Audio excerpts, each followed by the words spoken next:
Since the Boston Celtics dealt away Jrue Holiday to the Portland Trail Blazers and acquired Anfernee Simons, even on the night of the trade breaking news, we heard that the Celtics were not married to Anfernee Simons and they could potentially look to flip him down the line to potentially get closer and closer to that luxury tax line, which are still about $20 million away from. So on today's edition of Boston Celtics Today by Chat Sports, we're going to break down the latest Anfernee Simons trade rumors and go through the top 5 trade ideas out there from the people on the interwebs making a couple mock trades to get Boston some salary cap relief and find a new home for Anfernee Simons. Let's go into the latest report, though, from NBA insider Brian Windhorst, because are the Celtics actively looking to trade Anfernee Simons? Well, he thinks so. He says the Celtics are actively looking to trade the guy that they just traded for. And it was funny that we opened the show with a welcome post they just posted. It took them a little bit long to get that post up on the Twitter, even after the trade went through on July 6th. It even took them a couple days thereafter. So it's an interesting situation on whether or not he's actually being floated around on the trade market by Brad Stevens and the Celtics front office. And then we heard this recently from Jake Fischer on the Anfernee Simons front. He said at a certain point, he was referencing this quote from Windhorst, could Boston look to move him? Yes. Are they actively looking to move him? I would say that they're actively open to moving him, but I don't think Boston is calling around trying to move Anfernee Simons right now.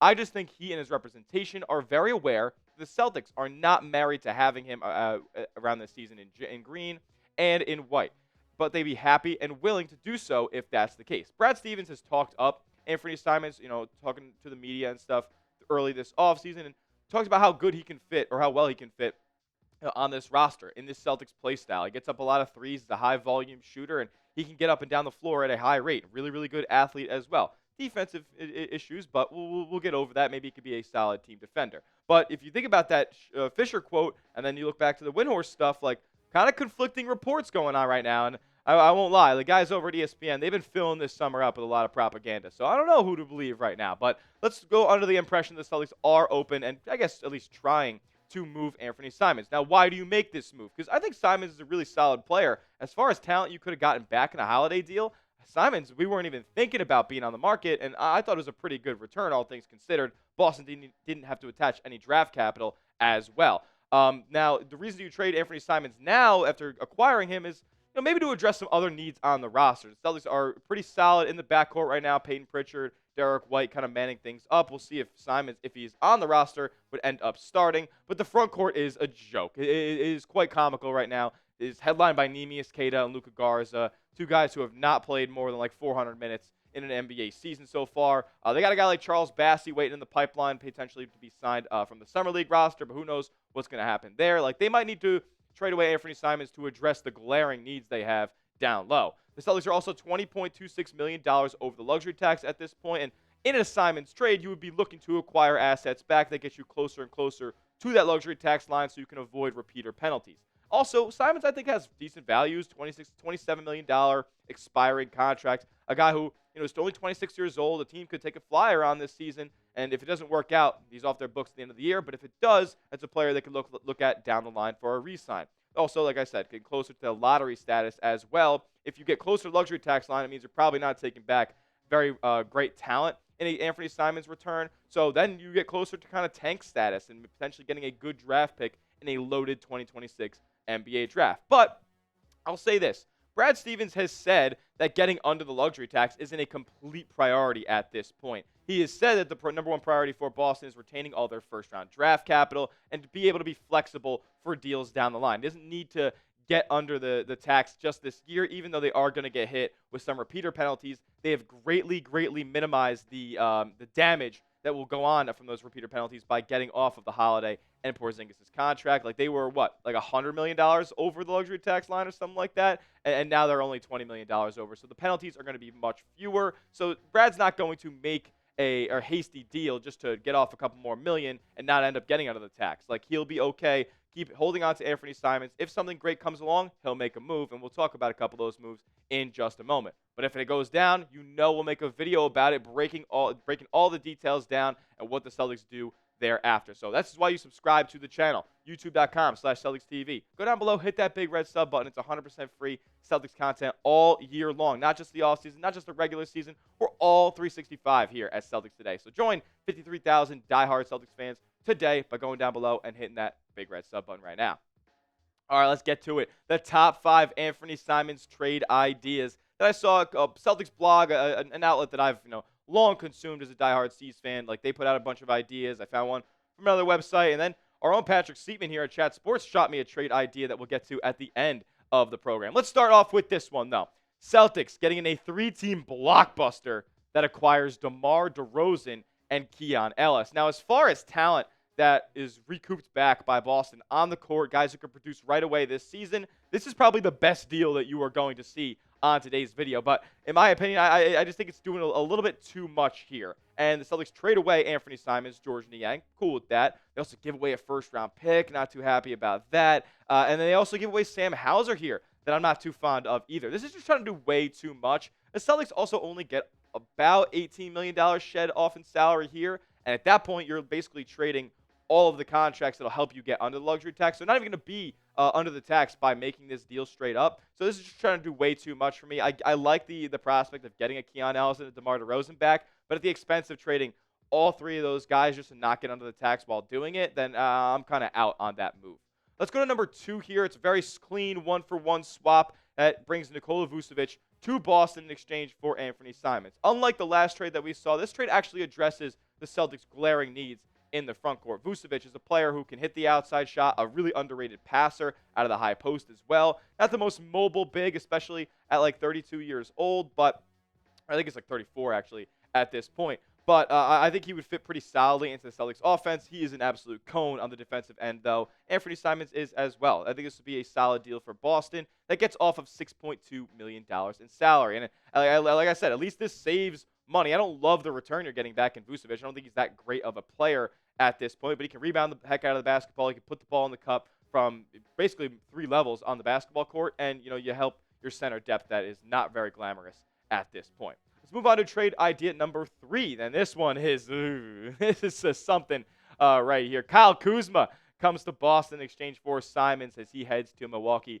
to help complement Giannis. Look, this trade, look, the order that we're doing it in is kind of like most unrealistic / ones I don't like to most realistic / ones I do like. And this one kind of falls in a weird gray area. Like, I hate the return you're getting back, but I like the reasoning for doing it. This is a tank commanding trade right here for the Boston Celtics. Like, Kyle Kuzma is a disaster class in the basketball court. He will help you lose basketball games next year. And if your priority is to go out there and get a lottery pick next season for a loaded, deep draft class, then potentially that's a move that you go out there and make, as Kuzma is not under contract for too much longer. This gives you a tank commander for sure. Some people are calling Simons a tank commander. I think he's a lot better of an asset than Kyle Kuzma. This would put the Celtics in a really, really rough spot for 25-26.